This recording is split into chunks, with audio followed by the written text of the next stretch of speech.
Lydia Jacob കൊച്ചിയിൽ നിന്ന് ചേരുന്നുണ്ട്. ലിഡിയ, കൊച്ചി എങ്ങനെ ആഘോഷിക്കുന്നു? ധന്യ, കൊച്ചിയിലും ഓണം വൈബ് തന്നെയാണ്. നമ്മളുള്ളത് മറൈൻ ഡ്രൈവിലാണ്. സാധാരണഗതിയിൽ ഈ ഓണമൊക്കെ ആഘോഷിച്ച് സദ്യയൊക്കെ കഴിച്ച് എല്ലാവരും ഒന്ന് വിശ്രമിക്കാനും അല്ലെങ്കിൽ ഒന്ന് ചില്ല് ചെയ്യാനൊക്കെ വേണ്ടിയിട്ടാണ് മറൈൻ ഡ്രൈവിലേക്കും ക്യൂൻസ് വാക്വേയിലൊക്കെ വരുന്നത്. അപ്പോൾ നമുക്കിവിടെ ഒരു മനോഹരമായിട്ടുള്ള പൂക്കളം നമ്മൾ കണ്ടു. ഇത് ഒരുക്കിയത് ഇവിടുത്തെ ബോട്ട് ജീവനക്കാരാണ്, ഈ ടൂറിസ്റ്റ് ബോട്ട് നടത്തുന്ന ആൾക്കാരാണ്. പക്ഷേ അവരിത് ഒരുക്കി, ഈ പൂക്കളം ഒരുക്കി അവർ ആഘോഷിച്ചു എന്നേ ഉള്ളൂ. ഇന്നും അവർക്ക് പ്രവൃത്തി ദിവസം കൂടിയാണ്. അവരിവിടെ നിന്ന് ടൂറിസ്റ്റുകളെയൊക്കെ വിളിച്ച് അവർക്കൊക്കെ ഈ സവാരിയൊക്കെ ഒരുക്കി കൊടുക്കാനുള്ള തിരക്കിലാണ്.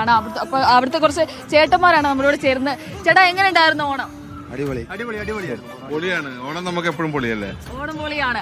അപ്പൊ ഈ എറണാകുളത്തുകാർക്ക് സാധാരണഗതിയിൽ, പ്രത്യേകിച്ച് നിങ്ങളുടെ കാര്യം പറയാം, നിങ്ങൾ ഈ ഇതൊക്കെ ഒരുക്കി ഓണമൊക്കെ ആഘോഷിച്ചു, പക്ഷെ സ്റ്റിൽ നിങ്ങൾ വർക്കിംഗ് ആണ്. നമ്മൾ ഓൺ ഡ്യൂട്ടിയാ, 365 ഡേയ്സാ ആണ്. എല്ലാവരും നല്ല മുണ്ടൊക്കെ എടുത്ത് കേരള തനിമയുള്ള വസ്ത്രത്തിലാണ് ഇന്ന് വർക്കിങ്ങിന് ഇറങ്ങിയിരിക്കുന്നത്. ചേട്ടാ, എങ്ങനെ ഉണ്ടായിരുന്നു ഓണം? എങ്ങനെ ആഘോഷിച്ചേ? ഓണം സദ്യയൊക്കെ കഴിഞ്ഞ് ഇപ്പോൾ തിരക്കിലാണ് നിൽക്കുന്നത്. തിരക്ക് ബോട്ടിങ്ങിനുള്ള ഒരു തിരക്കിലാണ്. അപ്പോൾ അതിനിടക്കാണ് നിങ്ങളുടെ ഒരു ലൈവ് വന്നിരിക്കുന്നത്. ഇപ്പോൾ രാവിലെ അങ്ങ് പൂക്കളമൊക്കെ ഇട്ട് സദ്യ കഴിഞ്ഞ് ഇനി ബോട്ടിലേക്കാണ് ഇപ്പോൾ നമ്മുടെ ഒരു ഇത് പോയിക്കൊണ്ടിരിക്കുന്നത്. സാധാരണഗതിയിൽ ഇങ്ങനെയാണോ ഈ മറൈൻ ഡ്രൈവില് ഇങ്ങനെ തന്നെയാണോ ഓണം ആഘോഷിക്കുക? എല്ലാ വർഷവും ഇത് തന്നെയാണ്. നമുക്ക് ഓണമായാലും വർക്ക് ചെയ്യണം.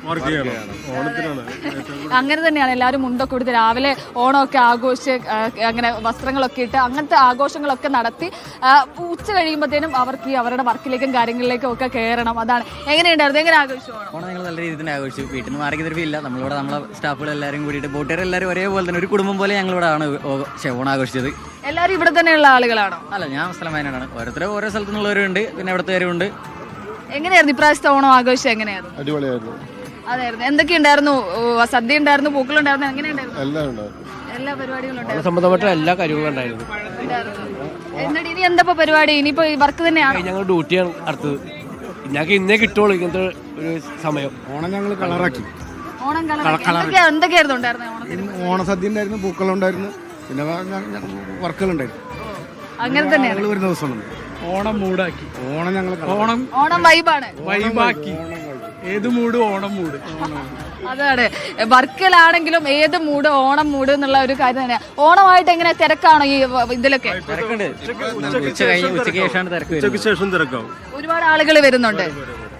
നമ്മുടെ നാട്ടുകാരനെക്കാളും കൂടുതൽ ഹിന്ദിക്കാരാണ് ആഘോഷം. നബിദിനം കൂടിയാണ്, അപ്പൊ കൂടുതൽ ഹിന്ദിക്കാരുണ്ടാവും. അത് ഇവര് പറഞ്ഞത് നമ്മൾ സൂചിപ്പിക്കേണ്ട ഒരു കാര്യം തന്നെയാണ്. കാരണം സാധാരണഗതിയിൽ ഈ സാധാരണ ദിവസങ്ങളിലും മറൈൻ ഡ്രൈവിലൊക്കെ വന്നാൽ കൂടുതലും മലയാളികളൊക്കെ ആയിരിക്കും ഉണ്ടാവുക. പക്ഷെ ഇന്ന് ഓണത്തിന്റെ ഒരു സമയം മലയാളികളെ കഴിഞ്ഞും കൂടുതൽ മറ്റ് സംസ്ഥാനങ്ങളിൽ നിന്നുള്ള ആളുകളാണ്. അപ്പോൾ നമ്മളിങ്ങനെ നോക്കുമ്പോൾ മലയാളികളുണ്ടോ എന്നൊക്കെ നോക്കുമ്പോൾ നമുക്ക് കുറേ പേരൊക്കെ സെറ്റ് സാരിയൊക്കെ കൊടുത്ത് മുണ്ടൊക്കെ കൊടുത്ത് വരുന്നത് നമുക്ക് കാണാൻ സാധിക്കും. പക്ഷെ നമ്മൾ ഒന്ന് സൂക്ഷിച്ച് നോക്കിയാൽ അത് അവർ മലയാളികളല്ല, പക്ഷെ സെറ്റ് സാരിയൊക്കെ എടുത്ത് നല്ല മുണ്ടൊക്കെ കൊടുത്ത് ഇങ്ങോട്ട് ചില്ല് ചെയ്യാൻ വേണ്ടി വരുന്ന ആളുകൾ കുറെ പേരുണ്ട്. ചേച്ചി, ഓണം കഴിഞ്ഞിട്ട് ഇറങ്ങിയതാണോ? അതെ. എങ്ങനെ ഉണ്ടായിരുന്നേ ഓണം? എങ്ങനെ ആഘോഷിച്ചു? എങ്ങനെ സദ്യയൊക്കെ വെച്ചോ, പൂക്കളൊക്കെ ഇട്ടോ? വൈകുന്നേരം ചില്ലാക്കാൻ വേണ്ടി ഇറങ്ങിയതാണ്. സ്ഥിരം വരാറുണ്ടോ?